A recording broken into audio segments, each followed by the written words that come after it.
उपसभापति महोदय, विभिन्न विद्वानों के शास्त्रार्थ के बीच में मैं भी कोशिश करूंगा अपनी बात आपके माध्यम से इस सदन और सदस्यों जो बचे हुए हैं उन सदस्यों के सामने रखने का। महोदय, ये प्रस्तावित प्रस्ताव को पढ़ के मैं तो रोमांचित हूँ। भारतीय मूल के मसौदे में ज्ञान और उत्कृष्टता की विभिन्न धाराओं का उल्लेख है और प्रस्ताव का समर्थन करना केवल देशभक्ति प्रतीत होता है और होना भी चाहिए। संकल्प को आगे बढ़ाने के लिए व्यक्ति भावनात्मक रूप से प्रवृत्त होगा, लेकिन ऐसी भावनात्मक शक्ति का नकारात्मक पहलू भी है, यानी कि कोई भी तर्कसंगत चर्चा या यहाँ तक कि रचनात्मक आलोचना को भी देशद्रोही या गैर भारतीय कहा जा सकता है। इसके भी कुछ उदाहरण हम लोगों ने आज देखे।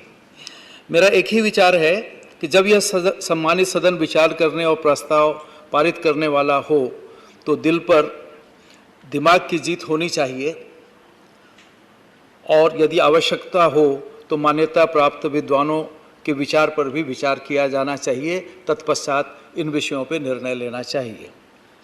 महोदय, मुझे लगता है कि ये चर्चा और इन विषयों पे चर्चा अचानक ही नहीं हुई है। कहीं ना कहीं ये एक सोशियो पॉलिटिकल जो चेंज हो रहा है इस देश में, ये उससे भी इस विचारों की सृष्टि हुई है। कोई नए विचार नहीं है, बल्कि मैं कहूँगा ये नई आकांक्षाएं हैं। ये आकांक्षाएं हैं जो बहुत दिनों तक दबी हुई थी, अब वो उभर रही हैं और मुखर हो रही हैं। महोदय, अभी मैं अपने उपराष्ट्रपति श्री वेंकैया नायडू जी की बातें कुछ सामने आई थी और उन्होंने कहा था कि he defended saffronization of education and the promotion of mother tongues while addressing the audience। अभी हाल में उन्होंने कहा था। उन्होंने फिर कहा महोदय कि yes, we want to go back. What is wrong with that? We want to go back to our roots, know the greatness of our culture and heritage and understand the great amount of treasure in our Vedas, in our books and our scripture. No, they don't want us to, but they want us to suffer from an inferiority complex. They say you are saffronizing. I add to that, कि what is wrong with the saffron? I don't understand, he said. महोदय, ये बातें एक बड़े दिल के साथ सोची जाए तो जो बात आज राकेश जी ने कही है वो कहीं न कहीं इससे जुड़ी हुई है कि हम पीछे के इतिहास को क्यों भूलना चाहते हैं। इसका उत्तर न तो पहले किसी ने प्रश्न पूछे और न किसी ने उसका जवाब दिया, बल्कि जो प्रश्न पूछने वाले थे उन्हें दकियानुसी सांप्रदायिक बोल करके उन्हें दरकिनार किया जाता था। लेकिन ये भी एक तथ्य है कि आज उन्हीं लोगों को जनता ने एक बहुमत दे करके और एक सरकार बना करके और लगातार समर्थन दे करके उनकी आकांक्षाएं, जिसमें युवा वर्ग भी काफ़ी हद तक शामिल हैं, उन लोगों का भी समर्थन उन्हें मिल रहा है। The well educated, well informed people are also supporting this kind of thought because they are practical thoughts, they are not impractical thoughts। और कोई भी संपन्न व्यक्ति, हम जापान का उदाहरण लें महोदय, जापान में उन्होंने वेस्टर्न वैल्यूज़ को, वेस्टर्न कल्चर को डे टू डे लाइफ में बहुत अच्छी तरह अडॉप्ट किया है। टेक्नोलॉजी में, ऑफिस में, बिजनेस में वो वही जानते हैं, उसके अलावा और कोई धर्म नहीं जानते। लेकिन जब उनकी बात पर्सनल जीवन की, अपने रिचुअल्स की होती है तो वो 100% जापानीज़ है। आज भी अगर वहाँ लड़कियाँ स्कर्ट पहनती हैं तो जब भी उनको मौका मिलता है तो वो किमोनो के अलावा और कुछ नहीं पहनती। धार्मिक संस्कारों में उन्हें किमोनो पहनने पे न तो संकोच होता है, न आशकत होता है, बल्कि वो बहुत गर्व के साथ पहनती है। महोदय, भारत का अपना एक विश्व होता था।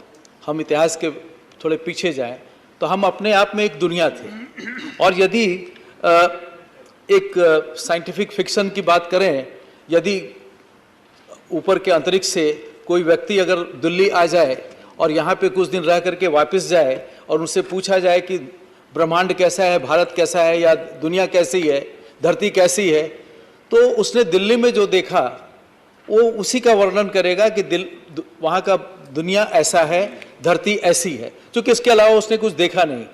तो हमने भी जब नहीं देखा था तो लेकिन अपने आप में हम सब कुछ थे। जब वैश्वीकरण हुआ तो हमने भी सबको देखा और हमें भी सबने देखा। और जब चीनी बौद्ध भिक्षु ह्वेनसांग ने 7वीं शताब्दी में भारत का दौरा किया था तो उनका कथन जानकारी का भंडार बना हुआ था। और महोदय उन्होंने कुछ धार्मिक एंगल से भी चीज़ों को देखा था और रिकॉर्ड किया था। लेकिन एक चीज़ ये तथ्य है कि इस देश के दक्षिणी भाग और उड़ीसा जैसे पुराने संपन्न राज्य के बारे में उन्होंने ज़्यादा कुछ वर्णन नहीं किया था। या तो छूट गया था कलिंगा के बारे में कुछ कहना, या उन्होंने देखा नहीं था, या गौर नहीं किया था, रिकॉर्ड नहीं था, जो भी हुआ हो। लेकिन दुर्भाग्य से ये तथ्य है कि उन्होंने उसके बारे में ज़्यादा वर्णन नहीं किया। लेकिन वो भी संपन्न थे, वो भी विकसित थे। वह इतिहास, संस्कृति, आस्था की समझ रखने वाला व्यक्ति अपनी समझ तक ही सीमित रहता है। हिंदी भाषी क्षेत्र का एक व्यक्ति जिसकी दिव्यता हमारे महाकाव्य की अपनी स्थानीय समझ से बहती है, उसे दक्षिण या पूर्व में यह अजीब लग सकता है कि उसकी मूर्ति उन संस्कृतियों में इतनी पूज्य नहीं हो।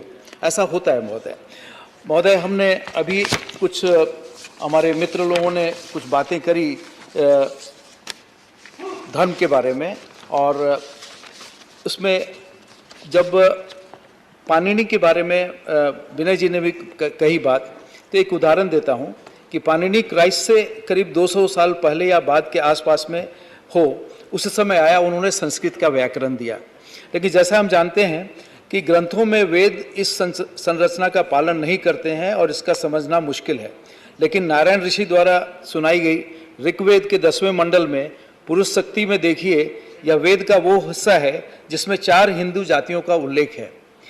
और हर हिंदू सोचता है कि ये 4 हिंदू जातियां वैदिक संस्कृति की स्वीकृति है, लेकिन उनके मार्ग में पाणिनि का व्याकरण आता है, क्योंकि जिसमें व्याकरण जो उसमें मिलते हैं, जो कि उस समय तक वो इजाद नहीं हुए थे जब वेद लिखे हुए थे। और जहाँ तक इसका सवाल है हमारे मनुस्मृति का, तो महोदय मैं बताना चाहूँगा कि एक डॉक्टर देवाशीष गुप्ता के द्वारा एक किताब है जिसमें मनुस्मृति के बारे में कई आलोचना हुई। उस बारे में मैं पढ़ना चाहूँगा कि Manusmriti text attacked vegetarian food habits with a vigilance and prescribed varieties of meat in Hindu rituals, but to no avail, for vegetarianism by then had already been recognized as a pious way of life. महोदय संस्कृत में है, उसका अंग्रेजी अनुवाद है, the food of the saints included cereals, milk, somrasa, meat and mineral salt. महोदय मैं इसलिए बोल रहा हूँ कि मनुस्मृति के बारे में आज उसकी स्वीकृति किन लोगों के बीच में है। मैं समझता हूँ एक पॉलिटिकल मुद्दे को छोड़ करके मनुस्मृति की धारणा आम हिंदू या आम समाज का व्यक्ति स्वीकार नहीं करता है और अपने आप को उससे नहीं जोड़ता है, और न उस समय जोड़ा जाता था। क्योंकि आज उन्होंने जितनी बातें कही है, अगर उन्होंने ये कही है कि जो हमारे संत थे वो मदिरा मांस खाते थे, इसको स्वीकार करने की मानसिकता मेरे ख्याल से आम आदमी, आम हिंदू को तो बिल्कुल नहीं है। तो आज हम यदि मनुस्मृति के नाम पे या मनु के नाम पे हम किसी एक वर्ग को गलत ठहराएं तो यह उचित नहीं होगा। और मैं समझता हूं कि जो प्रयास कर रहे हैं कि हम इन चीज़ों को ठीक करने के लिए भी इसमें कुछ आगे बढ़ें, इसमें हम चर्चा करें, इसमें हम शोध करें, और ये शोध आम आदमियों तक, हर बच्चे तक, हर जवान तक, हर जानकार तक ये शोध पहुँचे, इसके तरफ में हमें सोचना चाहिए। क्योंकि ये विकृतियाँ जो हमें सिखाई जाती, बताई जाती है, ये विकृतियाँ हमें जब तक इस पर कोई विस्तृत चर्चा नहीं होगी, जब तक इसमें कोई विस्तृत विचार नहीं होगा, हम इसे दूर नहीं कर सकते। महोदय कश्मीर फाइल के बारे में मैं सिर्फ इतना ही कहूँगा कि एक दुखद घटना हुई जिसे एक रिकॉर्ड किया गया। आज यह डिबेट हो रहा है इस बात पे कि क्या इन दुखद घटनाओं को हमें याद करना चाहिए कि नहीं करना चाहिए। इस बात पे अफसोस है कि इस बात एक डिबेट का विषय बन रहा है, बल्कि ये होना चाहिए कि हाँ ये हुआ है, और यदि चर्चा का विषय नहीं हो तो ये चिंता का विषय होना चाहिए कि इतनी बड़ी घटना हो गई देश में और ये आम चर्चा का विषय नहीं हुआ, समाज के सामने पूरी तरह से सामने नहीं आए और उसके निराकरण का भी उपाय नहीं हुआ। महोदय राकेश सिन्हा जी ने बार बार नालंदा के बारे में बात किया। हमारा गर्व है, तक्षशिला भी हमारा गर्व है, जो कि पाकिस्तान चला गया अलग बात है, लेकिन वो भी हमारा ही है, कोई हम एक ही थे। नालंदा के बारे जब वही बात करते हैं तो बख्तियार खिजली के बारे में बात करते हैं। आज वहाँ पे एक शहर बसा हुआ है बख्तियारपुर के नाम से। महोदय, इस देश को निर्णय करना पड़ेगा कि जो हमारे ऊपर आक्रांता थे, जिन्होंने हमारी सभ्यता का विनाश किया, क्या उन्हें हम महिमा मंडित करेंगे? ये विचार करना पड़ेगा। अब तक यदि नहीं किया है तो समय आ गया है कि इन चीज़ों पे भी चर्चा होनी चाहिए, आम सहमति बननी चाहिए कि कब तक हम इन चीज़ों को करेंगे। क्या हम आक्रांताओं को एक संदेश नहीं देंगे कि जिन लोगों ने हमारे नालंदा जैसी यूनिवर्सिटी को बर्बाद किया, जलाया, हम उनके नाम पे एक शहर का नाम रख करके और उनको हम महिमा मंडित किए हैं? होगा, इतिहास ने किया, लेकिन हम कब तक उसको आगे ले जाते रहेंगे? यदि मैं इसलिए नहीं बोलता हूं कि ये कीजिए, लेकिन मैं ये कहता हूं कि यदि कोई कहता है कि ऐसा ना करें तो इस पर सोचना चाहिए कि क्या वो इज ही गाइडेड, वो क्या संकीर्ण विचारों वाला व्यक्ति है? इस दृष्टि से आप समझें।